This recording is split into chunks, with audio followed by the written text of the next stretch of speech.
જ્યાં સાબરમતી નદીના કિનારે કુદરતી સૌંદર્યના ખોળે મહાકાળી માતાજીનું 700 વર્ષ પ્રાચીન મંદિર આવેલું છે। તો આજે તમને લઈને આવી ગયા છીએ કેપિટલ સિટી ગાંધીનગરથી 17 કિલોમીટર દૂર ગાંધીનગર વિજાપુર હાઈવે ઉપર આવેલા અંબોડ ગામે। ઇતિહાસ મુજબ 15મી સદીમાં સુલતાન મોહમ્મદ બેગડાએ પાવાગઢ પર ચઢાઈ કરી ત્યાંના રાજા પતઈને હરાવ્યા ત્યારે ત્યાંના તપોધન બ્રાહ્મણો માતાજીનું ત્રિશૂળ અને માતાજીની અખંડ જોત લઈને પાવાગઢથી નીકળી ગયા હતા અને સાબરમતી નદીના કિનારે આવેલા ઉમરાના વૃક્ષ નીચે આરામ કરવા રોકાયા હતા અને આ જ નિવાસસ્થાન માતાજીનું કાયમી બની ગયું।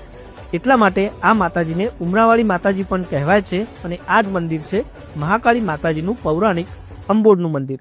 આ મંદિર માત્ર એક ધાર્મિક સ્થળ નથી પરંતુ કુદરતી સૌંદર્યથી ભરપૂર એક પવિત્ર ધામ છે જ્યાં ચૈત્રી નવરાત્રી, આસો નવરાત્રી, કાળી ચૌદશ, ભાદરવી પૂનમ જેવા પર્વોના દિવસે લાખોની સંખ્યામાં ભક્તો માતાજીના દર્શને આવે છે। જો તમે પણ વન ડે ટ્રીપ કરવા માટે આવવાના હોય તો અહીંયા તમને ભોજનની વ્યવસ્થા, ઠંડા પાણીની વ્યવસ્થા, બાળકોના રમત ગમત માટેની પણ સારી એવી વ્યવસ્થા કરેલી છે।